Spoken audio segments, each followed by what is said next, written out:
Thank you, Scott. All right. So the topic I wanted to spend a few minutes speaking about tonight is grieving the addiction and the role of grief as really a necessary and painful but healthy process in terms of getting into recovery, moving into recovery. And a lot of times when we bring this topic up to the clients, they're kind of, it's a new idea, how grief relates to recovery. But it's really important, and it's not unusual at all to grieve the addiction, to grieve the fantasy that we're letting go of, to grieve a lot of aspects about it and the full reality of it. I think part of it is that when we are in it, we don't see not only the nature of the relationship, but some of this damage it's doing to us as well. And so to acknowledge that in full is really requires kind of a grieving process that we're going to talk about briefly tonight and the various steps that go through that. And the way I like to think about this is really thinking of our addiction as a relationship that we're in. And for most addicts, if not all addicts, that relationship is our primary relationship. We may be married, we may have partners, but really that it's a very, very significant relationship to the addiction itself. And I know in my own life as an alcoholic, I had a partner, but I really protected that relationship with alcohol above all else. That was the one that I really preserved and cared for through other relationships with people. And so really understanding that and dismantling that relationship with the addiction takes time, and it takes some awareness, and it's a process. And that's the process I want to talk about. And the model that we use is one that most people use for grief these days. That's by Kubler-Ross, who was an oncologist who witnessed a lot of people in their transition and passing, and noticed some commonalities in the stages that they go through. And I'm going to name those stages. And I always like to say in the beginning that one of the misconceptions about these Kubler-Ross stages is that they're linear. We start out with the one and go to the next and next and next, and we end up with acceptance. And yeah, we do want to end up with acceptance, but the journey there is kind of circular, and 2 steps forward and 1 step back. And in any given day, we can be in all kinds of the different phases and stages. We can jump into anger or depression and back to denial, and we're kind of bouncing around a lot. And so, but I wanted to go over kind of the major tasks in that. And for the first is really being in denial that we have to do this at all. As I mentioned, the nature of our relationship with the addiction is often clouded or foggy or not clear in any way for us. And that denial, as we know, is a hallmark of addiction. Denial really protects us and preserves us from being hit with the full emotional and physical reality of what we're doing to ourselves, to the people we love, to our lives, in fact, in general. And so denial is a way to protect that relationship, right, without moving it forward. And one thing about denial is that not only do we deny it to other people, we're denying it to ourselves as well. And so a lot of that denial is really breaking through. And we see that a lot when people come into seeking integrity.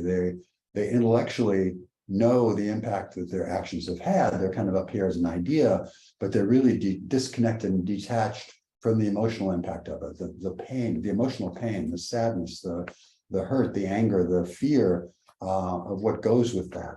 And that's part of the reality, is breaking through the denial to connect with the feelings. The feelings are there. It's just denial just keeps us from connecting with them in a way that is significant. So we can't feel them. So that keeps us in a place where we're not willing to admit the harm that our addiction has caused us, caused people we love, caused our lives, and so on. So that's the denial piece that is really the essential first step. We can't do anything with recovery until we really do a full attack on that denial system. And once that happens, once that cracks, people often then start to have feelings. And one of the primary feelings that floods into that kind of void that's been there is anger.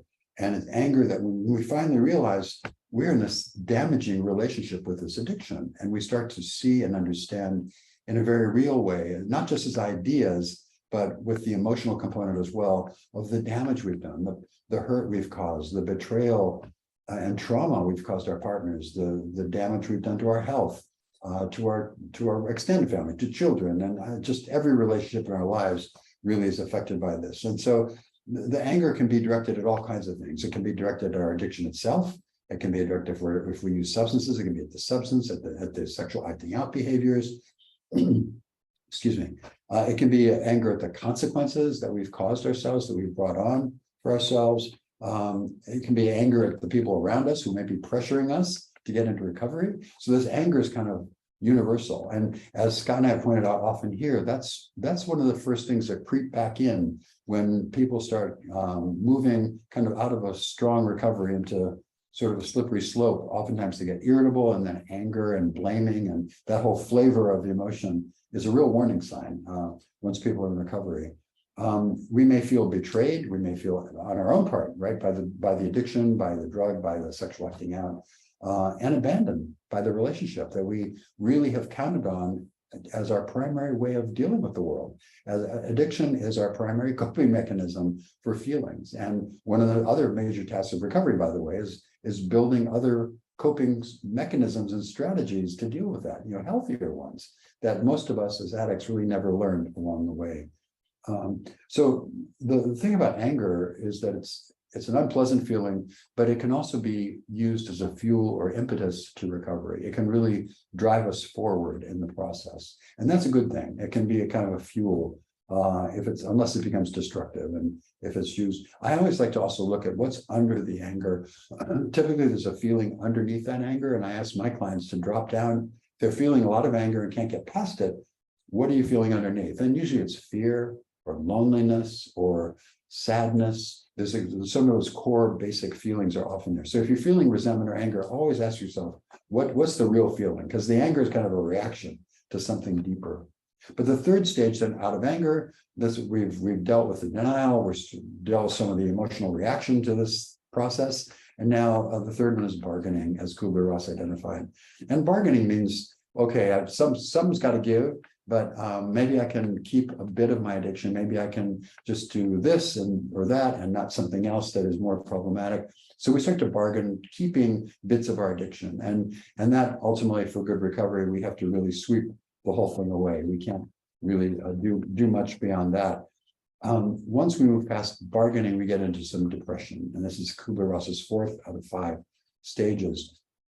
And really, this is when the full impact of really the depth of the damage we've done really settles in. And I've seen this take the form of despair, of real depression and sadness, of powerlessness, occasionally slipping into a little victimhood, which is not a good place to be, but there's a lot of sadness and feeling around this.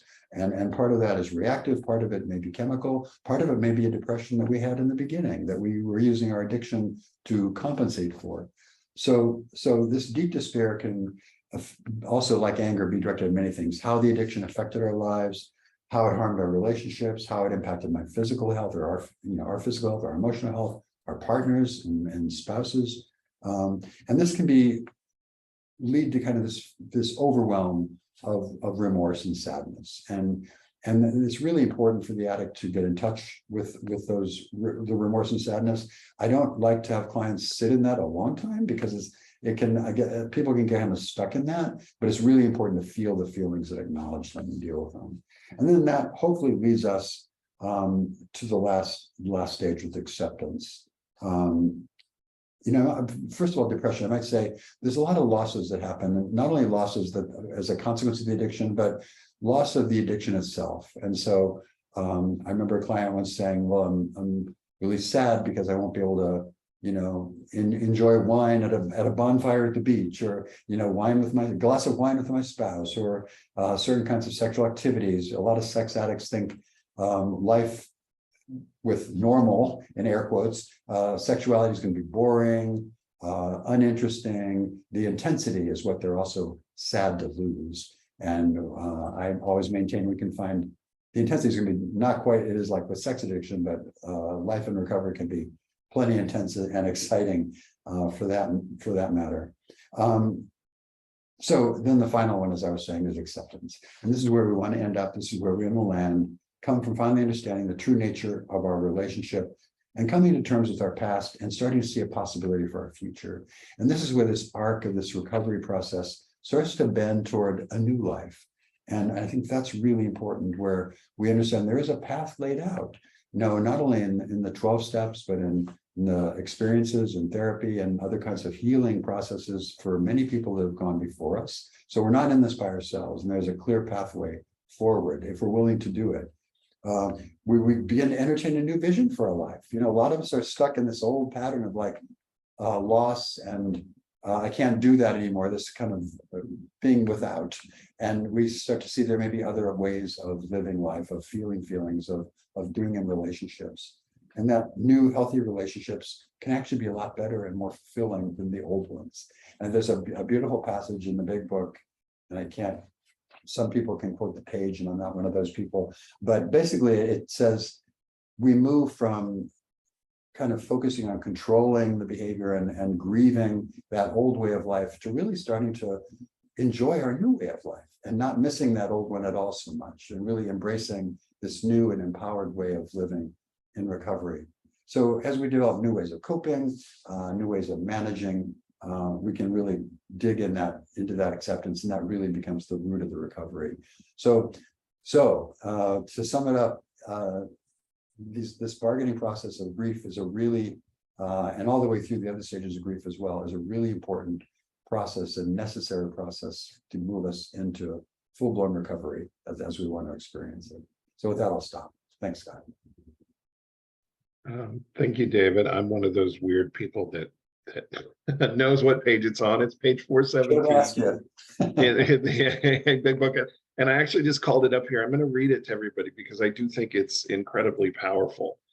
And it really does speak to grief. So it says, when I am disturbed, it is because I find some person, place, thing, or situation, some fact of my life unacceptable to me. I can find no serenity until I accept that person, place, thing, or situation as being exactly the way it is supposed to be at this moment. Nothing, absolutely nothing, happens in God's world by mistake. Until I could accept my alcoholism, I could not stay sober. Unless I accept my life completely on life's terms, I cannot be happy. I need to concentrate not so much on what needs to be changed in the world as on what needs to be changed in me and my attitudes. And I think it's that last sentence that sums it up. I need to concentrate not so much on what needs to be changed in the world as on what needs to be changed in me and my attitudes. And to me, that kind of summarizes the serenity prayer. You know, grant me the serenity to accept the things I cannot change, the courage to change the things I can, and I always add, provided it's your will that they be changed by me, and the wisdom to know the difference. And that's kind of just accepting, you know, the things I can't change are you, the things I can change are me and my attitudes. And if I can understand that, my life is going to be a lot better, and it's going to be a lot easier to stay sober. And you're right, exactly. As you said, it's a lot smoother and a lot more along the way too, for sure. Yeah. Okay, let's jump into the Q&A. We do have one from last week, and I did promise we would answer it. Right. We had talked a little bit about intermittent reward in regard to gaming and pornography and things like that last week. So this is a follow-up question to that. It starts out, I hear you talking about the intermittent reward in regard to gaming, etc. You said that if maybe is on offer, then we just can't have enough of it. This is what keeps me in my relationship with my addict partner. The maybe he will get better. Maybe this will be the last time. Maybe this class or that therapy will work. Is this the same thing? Am I simply addicted to the maybe of this relationship where I have been cheated on over and over again? Or is this just being faithful to keep my vow to love until death do us part? Wow, that's an amazing question. Right. So thoughtful. Yeah, last week I had said there's a guy named Robert Sapolsky, who's a neurologist, who talked about this idea of maybe, meaning if once we're in that addictive process, if we think we're going to get a reward at some point, like in a Las Vegas slot machine, once in a while, it keeps us kind of hooked and going forward, even though intellectually we know we're probably going to lose in the end. When it comes to human relationships, I think it's a little more complicated. It's not quite that simple algorithm that goes into those things, but I do think there's something to be said for that, because I think we do hold out hope that maybe this time will be different, maybe this treatment, maybe that group. And I think that all those things are I guess, a parallel process, if you will, to that other kind of algorithm we spoke of. The difference, I think, though, is that with humans, the capacity to change is real, and I think that with recovery is real as well. And so I've seen miracles, frankly, of people that nobody expected to be able to do it, be amazing, and the vice and the opposite too. But I think, yeah, we want to believe in our partner, we want to believe in recovery, and we want to have hope that this relationship will last. I do think, though, that at some point we also need to be realistic about that. And if at some point, if things haven't changed, and there's no magic number I can tell you for how many months or years that is, but it depends on the dynamics of the relationship, that sometimes relationships are stuck and people don't change. Now, there's a big book, and Scott can tell what page, but I can't. But it says there are certain people that are constitutionally incapable of recovery, and I think sometimes we see people that say, well, maybe I'm just constitutionally capable, I can't do it. And I honestly, I've never met one of those people, except for a couple of people that were really severely mentally ill, like psychotic mentally ill. So I think everybody has it in them to do it if they have the willingness to do it. So I'm one of those people that's quite hopeful about the possibility for change. But if I'm in a relationship that's gone on for years and years and it's not really improving, I think maybe it's time to look at where we stand and what change I need to see in what period of time in order to make a decision going forward or not. Yeah, I mean, the way I've always read the maybe that's addictive is it's really not maybe, it's eventually. If I sit down and play the slot machine, eventually I'm going to win. I mean, ultimately I'm going to lose. I'm going to lose. If I pay $100 for 1,000 days, I'm going to lose $9. That's the rule here in California. They can take $9 of your $100, like overall. But eventually I'm going to hit a jackpot, or I'm going to get that big rush of dopamine. Video games are the same way. Eventually I'm going to get a payoff. I'm going to get the little gold coins. Pornography doesn't have the algorithm, but it works out the same. If I keep clicking, eventually I'm going to hit the video that's, super hot or whatever. People are not necessarily an eventually. They're more of a maybe. They really are a maybe.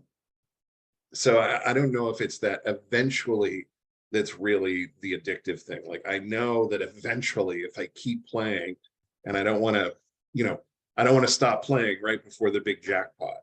I don't know if there's a difference there or not, David. I'm curious about your thoughts. I think the one, and it kind of became clearer to me while you're speaking. I think, what we're talking about with that maybe and the algorithms is dopamine and adrenaline. And in relationships, certainly there's dopamine, but I think there's other neurochemicals too, like serotonin and oxytocin and these other neurochemicals that round out the experience, right? They ground it, they make it more exciting, they make it with bonding. So it's more complicated than just a dopamine construct. So yeah. When you were talking about hope, I was thinking, hope doesn't sound addictive. Hope sounds lovely, like something we want. Right. Addiction is not. So yeah, it feels like there's something different between hoping that your partner will get it and this anticipatory high that we get from a slot machine. People aren't slot machines. So anyway, just my thoughts. Okay. How do I help my sex addict husband understand that a long-term emotional online affair, sexual talk, and pornography are just as devastating and just as much a betrayal as an in-person sexual affair? He's in 12-step recovery and therapy. Is he minimizing and in denial about the pain of this? Do you mind if I take this one first, David? Oh, I was going to say, yeah, you could please. That's great. There's research that was done. It was led by Dr. Rob, our chief. What is it? I don't know what his title is. It's officer, I think. Thank you. Dr. Rob and Dr. David are our leading clinician people here. But he led this research, and he was looking at betrayed partners of sex addicts. And they were looking at, what hurts betrayed partners the most. This was part of the research. They found there was no difference in the pain caused by online behavior versus real world behavior. It hurts the same either way. They also found that it's less about what the cheater does and more about the lies and secrets surrounding that behavior used to cover up that behavior. That does more damage ultimately than the actual behavior. So yeah, make your husband listen to this answer plus whatever David says, because it's just as painful and just as much a betrayal. Right. I would only add to that I think sometimes as part of that denial we were talking about earlier, a sex addict will make some kind of distinction between real life acting out and fantasy acting out. And I think part of that is they don't want to give up the fantasy part of it, but they minimize the impact of that. And we know, not just from clinical experience, but from fMRI scans and brain scans and other kinds of imaging techniques, that fantasy is as powerful as acting out when it comes to dopamine and the whole addictive process. And so it's equally dangerous. And it's harder to tackle, right? Because it's getting into our heads and minds as opposed to behavior. But it's really important for the addict to understand that and to really be careful where their thoughts go. Fantasy is equally dangerous to the acting out part. So it's important. So yeah, I just totally agree with what Scott just said. It's damaging, and it's an understanding that the addict really needs to come to, because that'll lead to not only trouble in the relationship, but could lead to some denial about the addiction itself and to a slippery slope.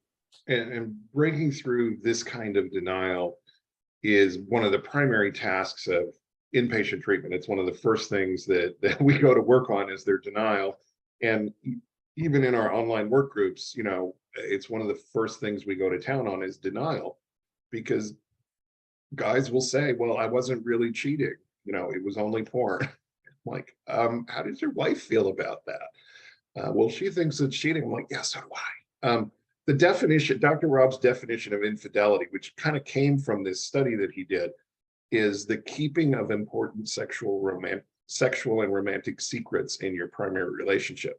So he doesn't even talk about, strip clubs or any, affairs or porn. He doesn't talk about any of that in his definition of infidelity. It's more about the keeping of important sexual and romantic secrets, and violating, relationship boundaries, whether they're stated or implied. And clearly for you, this is a violation.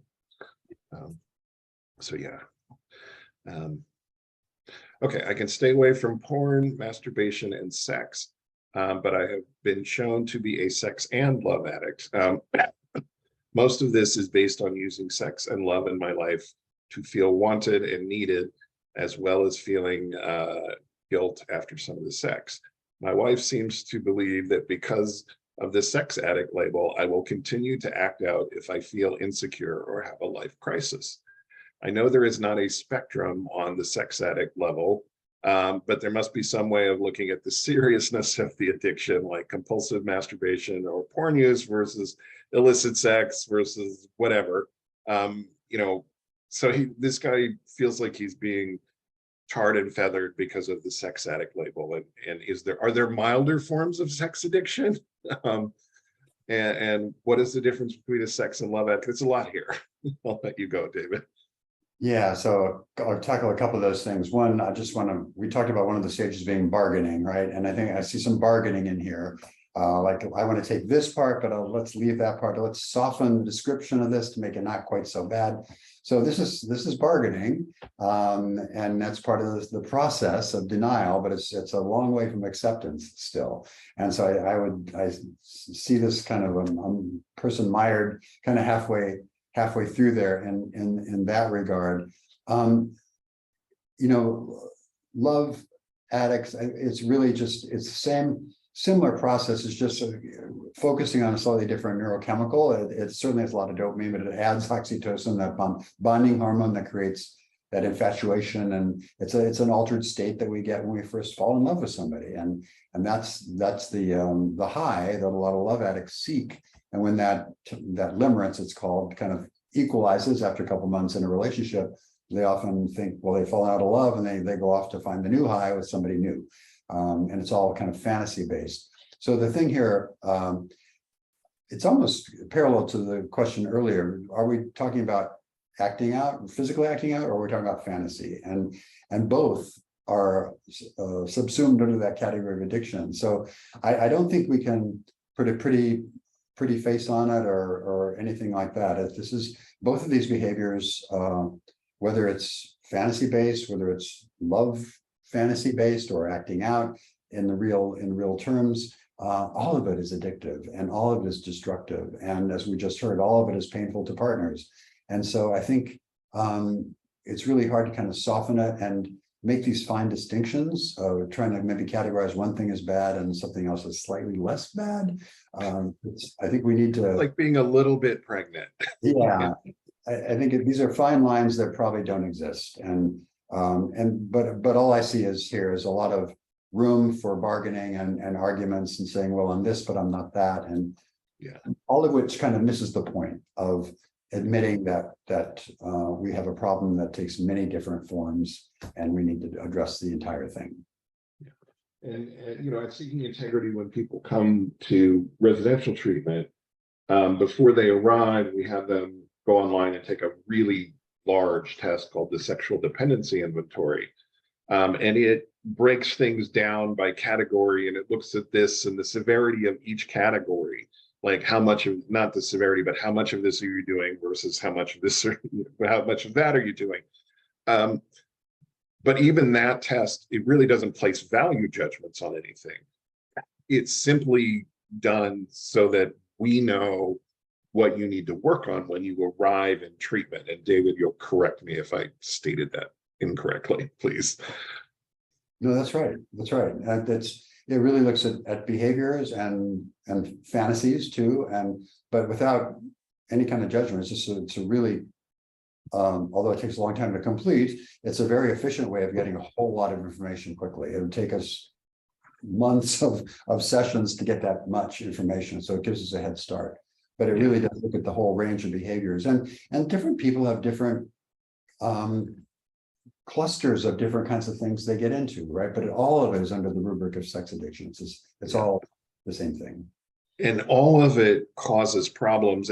And again, the thing that hurts betrayed partners most isn't the specifics of what you've done, it's the lying and the secrets surrounding it. Yeah, they're mad about what you did, but it's the lies and secrets that really damage your relationship. And if I can just add, Scott, because we've seen this recently, in recovery, that same thing is true. So if people go home and struggle, maybe they have a slip or God forbid a relapse, it's how they handle that really is what is most important in my experience to the partner.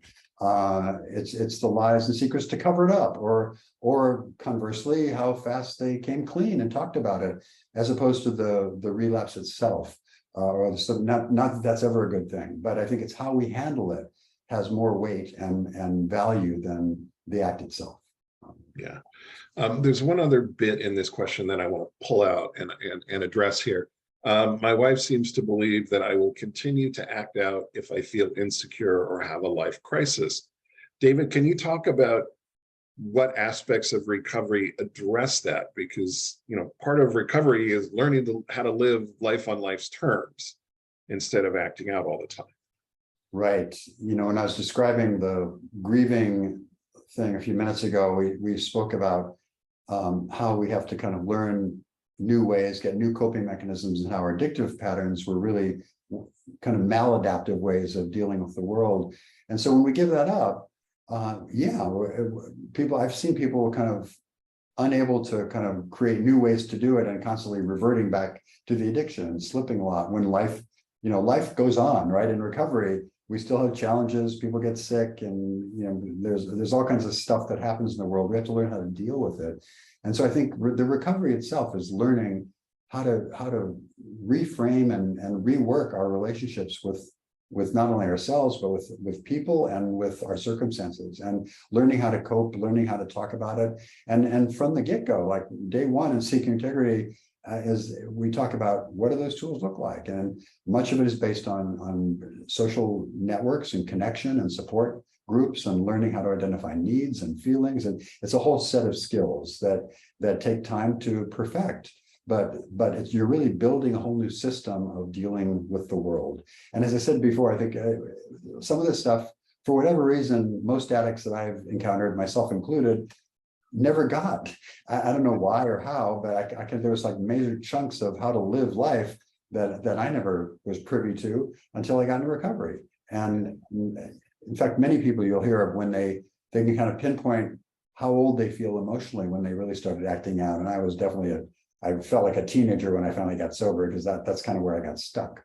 So but as I said before, everybody has the potential to learn these skills. It's not that, I mean, literally there are all kinds of people in different 12-step programs, and they all get sober if they work the program. So yes, challenges come along. Yes, things happen, but there's plenty of tools. In fact, I feel much better equipped now to deal with life than I ever did when I was an active addict. There's so many more resources and supports.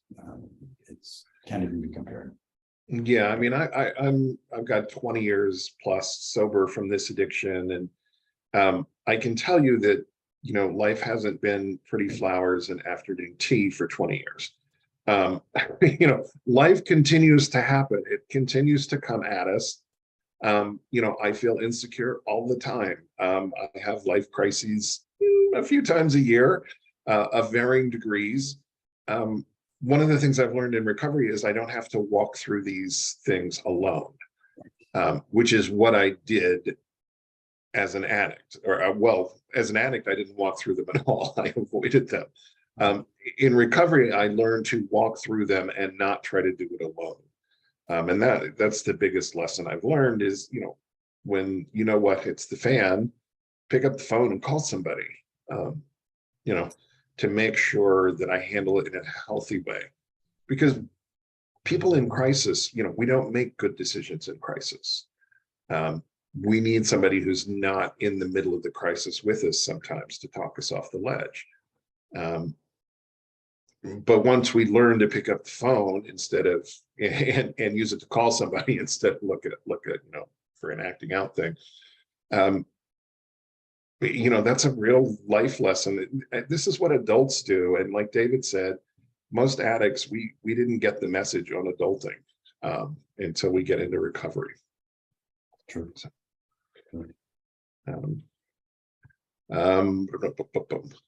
Okay, this is a follow-up. I am not addicted to porn or masturbation in as much as I can go a long time before I watch porn or masturbate, and don't feel compelled or out of control in regard to these things. Because of this sex addict thing, my wife and others see it as that type of addiction, which worries her in regard to moving ahead with our relationship. We separated due to my acting out sexually. Through therapy, the sex addiction thing was brought up and suggested that was part of the problem. So I'm not sure what the addictive behavior is. Acting out sexually, let's say affairs probably. But David, can you address again the gamut of behaviors that can qualify for sex addiction, and also maybe talk about a little bit about circle plans and how we define these things? Yeah, and I'll start out by talking about kind of the chronicity of certain acting out behaviors. You know, I think a lot of us, and this is again a way of kind of a little bit of denial or bargaining, sort of looking at, well, if I don't do this every day, or if I do this only once in a while, then it's not always how much you drink or what you drink, it's what it does to you when you drink. Exactly. And so we have people that maybe act out twice a year, but when they do, they go all out, and it's quite destructive to their relationships and their behaviors and their health. And so it's not a matter of timing, it's a matter of, like Scott just said, the impact of it. That said, you know, one of the major challenges I think for sex addicts when they first start out is they can walk into an S meeting and look around, and it's just so easy to look at all the different behaviors that maybe described in the room and say, well, that's not me. I never did that. I never did that. I never did that, because there's so many different ways it can express itself. As we've already mentioned, there can be the actual physical acting out versus the fantasy acting out. And that physical acting out can be, everything from affairs to strip clubs to masturbation, all kinds of different things. And then the fantasy realm, which we see a lot of people doing now, living this fantasy world of porn and other kinds of, or chats online, cam girls, that kind of stuff, where people are having these kind of pseudo relationships with people they're paying to talk to them with. I mean, so there's a huge variety of sexual behaviors that can be included under this kind of category of sex addiction. And so I think there's a risk to sort of pointing at something and say, well, that's not me, so therefore I must not be a sex addict. I'd encourage you to be open-minded about that. Now, that said, the beauty, I think, of sex addiction recovery is the circle plan, where because it is so specialized, some people do one thing, I may do something else, and so you can't really have one universal plan for recovery. And so the circle plan allows us to individualize it, to tailor it to us. So I can have my bottom line behaviors, that red circle, middle circle, I'll say red because I always mix up middle and inner. So the red, the danger circles, the things that represent acting out behaviors, right? And then there's slippery slope behaviors, what we call yellow, kind of danger, caution. And those might be different for different people. The red circle will not be the same for every sex addict, because people do different things and people define their addictive behavior in different ways. The one that is, I think, the healthy go-to circle, of course, is the outer circle, the green circle. Those are the behaviors, those are the dopamine substitute behaviors, if you will, where we get the good feelings. Those are things with our family and acting out with sports and other kinds of ways that are healthier, and music and good food and feeling connected. Those are all the stuff that really we need to focus on. But that circle plan is beautiful, and it's something we don't really have for drug addiction because it's a little more standardized, really. But we cross over into sex addiction and porn addiction, things can look so different. We need that plan that gives us the flexibility. Yeah, and every recovering sex addict's plan is unique. There are things that I can't do that people I work with can do, and there are things that I can do that they can't. I'm a single gay man. Certain behaviors that would be problematic for a heterosexual married guy are fine for me, and vice versa. So sex addiction, it's much more like an eating disorder. It's not about some hard and fast rule like you never eat again, or you only eat this at this time of day. It's about getting rid of the stuff that's causing you problems and causing you and your loved ones problems, and then continuing to engage in behaviors that are life affirming and healthy for you and your loved ones. What I would add to this is, whether you want to call yourself an addict or not, you have a behavioral problem. There's a problem with your sexual behavior. That's why you're here. It's going to need a behavioral solution. And addiction treatment is a behavioral solution. The therapies we use, CBT and DBT, which David talks about often, are behavioral solutions. I don't know if you want to add anything to that, David. No, I think it's pretty complete. So no matter what the behavior, we need to address it as such. And recovery is not just ideas. Recovery is different tools and skills that we actually engage in and implement. And so it's a behavioral solution in totally in that regard. Just one more thing to kind of beat this over the head, I guess, with drugs, substance addiction. Once you cross that line and it becomes problematic, you can just say, okay, I never have to do that again. I never have to drink whiskey or wine or beer. I can stay abstinent. But that's not the goal with sex, right? We don't want to be abstinent from sex the rest of our life. We want to learn how to invite sex back into our life in a healthy way without the addictive part. And that's where this individualized circle plan is so important, because we can't just say, okay, sex is off the table like we can for, like an alcoholic can for beer, but not for sex. We have to figure out a way to safely bring it back into our lives in a healthy way, as it should be. Yeah.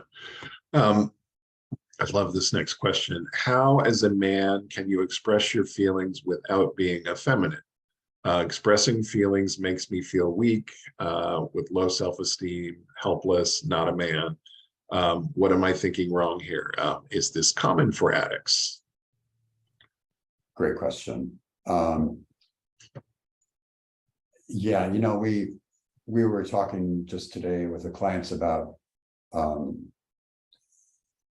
gender expression and kind of stereotypes about masculine and feminine, and I think the burden, frankly, that a lot of men, gay or straight, in this society carry with rules, so man rules about what's allowed and what's not. And I think we're still doing a really terrible job socializing our boys to be complete emotional beings, right?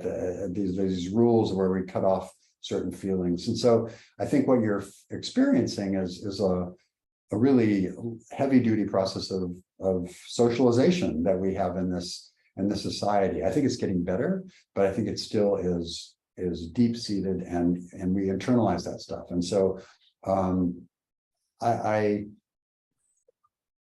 we address this head on really a couple ways. There's some really beautiful videos out that show this socialization of men and how that works and how painful it can be. For you individually, I think it's just so important for you to find some level of comfort in feeling feelings and expressing feelings with the full range of emotion. There's nothing wrong with crying or being sad or expressing fear. These are all things that we've been kind of socialized to ignore or to kind of bury or push down. And frankly, I believe if we don't figure out a way to freely express emotions as they were intended to be, we're going to relapse. That stifling of emotion is a huge trigger for relapse. And so what I have found really helpful is not my skills as a therapist, but the peer group. I think if you can be in a group of other men who, some of whom may be a little bit farther down the road and are more able to freely express their feelings, I think it can be extremely liberating for you. I don't know if there's a men's group around or if it's a kind of men's circle, but I think that often gives permission to other men in the group to feel feelings and it's a beautiful thing. And I will say this too, when you're expressive and emotional and vulnerable, it's really infectious. All it takes is really one guy in a group to bare his soul and show his feelings, and it gives permission to everybody else. So whatever you can do to kind of give yourself permission to feel, it's going to be really important for you to do that. There is nothing effeminate or non-masculine about having feelings and crying. That's an old lie, frankly, that we've been taught, and it's very, very damaging. And men deserve a right to have a full emotional expression without some cultural thing saying, no, you can only feel this or that, but you can't feel these other feelings. That's not a way to live. So I understand where you're coming from. I really encourage you to try to move past that if you can, because it's going to keep you back. Yeah. I mean, as I was growing up, I was specifically told that I was not allowed to have feelings. I was a boy. Boys don't have feelings. I was certainly not allowed to express them. And if I did ever have the gall to express them, I was either made fun of or yelled at or ignored, or, it was very clear to me that, I was allowed to smile and be good at sports and make good grades, and that was it. I wasn't allowed to have feelings. And, so I stopped turning to other people when I had feelings. And, what I turned to were substances and behaviors to self-soothe. They didn't do anything to help me resolve my uncomfortable feelings, but they helped me escape my uncomfortable feelings. And is it any wonder I got addicted to those? Is it any wonder I became an alcoholic and a drug addict and a sex addict and a porn addict? I mean, because those things I could count on, and they didn't make fun of me and they didn't yell at me for having feelings. Now, they didn't help me with my feelings, but they helped me forget about them for a while. I believe that the way males are socialized in the Western world, and really the world period, is a tremendous disservice, and it pushes us into depression and anxiety and addiction and all sorts of other things that you know, in my online, I encourage you, by the way, if you could come to inpatient treatment, by all means do so, to get in an environment like this. And if you can't, sign up for one of our online sex addiction or porn addiction work groups. They're, I think, $375 for 6 weeks. I teach those, and the guys, week 1, you know, nobody's vulnerable. Week 2, somebody will share something. And then it opens the floodgates. And by the end of week 3, guys, you know, at the end, I would say, anybody have any thoughts or feelings? And somebody almost in tears will say, I just want to say thank you to everybody for opening up. You know, I've never been in a room where it was okay for me to tell the truth, and for other guys to tell the truth. And it's so unbelievably freeing to be able to express your emotions in a healthy way and have them validated. I mean, just to be validated that it's okay to have an emotion and to feel this way. It's one of the most empowering things that can happen. And I have never thought any man looked effeminate expressing his emotions. I mean, the guys who cry, I mean, that's the bravest thing a guy can do, is cry in front of other people, because we're told not to. And you know, you want to be a man, be willing to cry in front of me. You know, I don't know. That's my thought. You know, and this also, it pushes us away from healthy relationships. I mean, you know, when we're 8, 9, 10 years old, we always have our best friend who knows everything, and we know everything. You know, by the time we're about 18, we have acquaintances. By the time we're 25, we have work buddies. You know, in the work groups that I teach, I'll say, who has a best friend? And half the guys will raise their hand. And I say, does your best friend know where you are right now? And all the hands go down. It's like, you don't have a best friend if he doesn't know that you're struggling with something and working on it. That's a best friend. And this is how we're socialized. You know, I'll just add to that. One of the things that's so striking about the Seek Integrity program in LA, because it's a very safe place, guys do open up and talk about it. But to a man, they'll all say, I've never really had male friends before, other male friends that really know about me. And guys just don't do that. And I think part of the reason, or a lot of the reason they don't do that, is we don't share feelings. We don't talk about this stuff. We're told not to, or that it's somehow even dangerous to do that, you know, based on our past. So yeah, it's a big deal. And we always talk about connection being the critical element of recovery. And we need to be able to connect with other people like that, other men particularly, to move forward in recovery. So this is not just how we look in public. This is really an important issue to talk about, because that we need to be able to express our feelings and talk about them and release them. Otherwise, those feelings get stuck. You know, a lot of the process in my own recovery and a lot of the clients I work with are these years worth of feelings that have been kind of accumulated and stuffed down and never really been felt or expressed or released. And that makes us sick. And so I think to be able to express stuff freely is incredibly important. Yeah. Okay. Let's see. I didn't realize I had a problem with anger until recovery.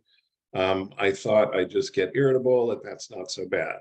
But I get angry the same way my dad gets angry. It's usually just more passive aggressive with me. And I'm going to ask you to explain passive aggressive, because I'll tell you anyway.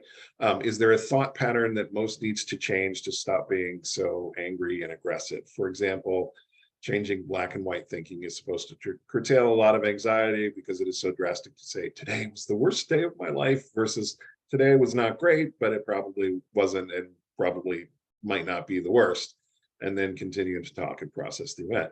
But is there any other cognitive distortion that really drives anger? Thanks so much. I want you to explain passive aggressive, because I was working with the guys last week, and one of them had been told he was passive aggressive. And what I found out in the conversation that I was having with him during the course of the class I was teaching was he didn't know what passive aggressive meant, or what it looks like. And when I explained it, he was like, "Oh my God, I am." So can you please explain it? Right. So basically, we talk about three different kinds of communication styles, right? The one we all should strive for, the one that's considered, the appropriate one, is assertive communication. So I can identify my needs and feelings, and I can express them to you in an assertive way where I can clearly express my needs directly, in a way that's received and kind of appropriate. That's the goal. There are two other ones kind of around the edges of that. The one being aggressive, meaning I come off way too heavy, way too angry, way too hostile in how I'm presenting what I need. And that's one way. The other way is passive aggressive.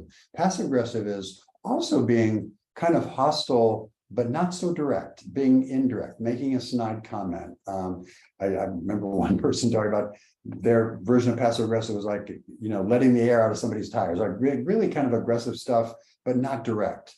And it's I think people that have often had trouble, freely expressing feelings and anger, and so it comes out kind of sideways. But that's what passive aggressive is.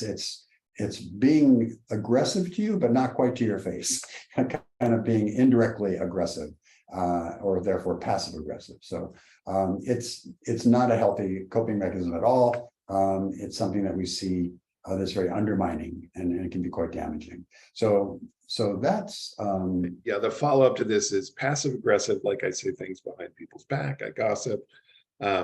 So that's how this individual judges. I also add, the heavy sigh, the eye roll, the just ignoring, the silent treatment. It's the silent FU. It's the nonverbal FU. It's the non-physical slap in the face. Yeah. So okay, the rest of the question about cognitive distortions. So let me talk about cognitive distortions really briefly. So cognitive distortions are these kind of mental filters that we all have that help us interpret the world. And the problem with cognitive distortions is they distort the reality. So for example, this question asks about black and white thinking, which is where we basically think, oh, I can do this or I can do that, and there's no choice in between. And reality is often there's always choices in between. There's always gray area between black and white. We also, other cognitive distortions, rationalizing, jumping to conclusions, catastrophizing, minimizing. See, there's a whole bunch of them. I don't know of one directly related to anger, and that's a really good question. I got to look into that. But off the top of my head, I think anger, as I said before, is really this reaction to unexpressed feelings that are underneath it, and sort of somehow being boxed in and feeling put upon. And so I think if we can really, if you're feeling anger a lot, I would really work on what is underneath that, because I guarantee there's feelings under there. And it usually something like fear, more vulnerable feelings, if you will. Anger is like a defensive kind of pushing back kind of feeling. But if you can dig underneath that, is it loneliness or fear or sadness? There's usually something much more basic underneath it that is driving that. And by the way, anger is an appropriate feeling sometimes, right? Anger is an important, all of our feelings are important emotional data points where we know what's going on with us. So feelings are meant to be felt and released, as is anger. Anger is something where somehow we've been violated, and there's been something that's been pushing on us. And so it's a reaction. But as I say, it's a reaction to something underneath it. Maybe I'm afraid, so I get angry instead of really feeling the fear. But it's so important then to express it appropriately, not passively, not aggressively, but assertively, and let it go. Feelings are meant to be identified, expressed, and released. It's when we hang on to feelings, and anger turns into resentment, and that's probably the number one cause of relapse right there. So we really need to poke some hole in the system so that can leak out in an appropriate way and not build up steam, so it's going to blow up, basically. Yeah. And we did maybe a month or so ago, we talked about cognitive distortions in one of these webinars. Yeah. maybe not even a month ago, 3 or 4 weeks ago. So that'll be on our YouTube channel. Just type in David Fawcett cognitive distortions and you can see a whole webinar on that, or at least the first 20 minutes or so with David talking about that if you want to know more about that. We are out of time. We have one question, but it's a repeat of the first one we got. If you missed the answer to that, listen to this. I'll get this posted tomorrow. Just listen to the answer to that question. Anything you want to say to take us out, David? No, just great questions tonight, as usual. And remember that grief process and the stages of it. Yeah, thank you. We'll be back next week, same time, same place. Thanks, Scott. Good night, everybody.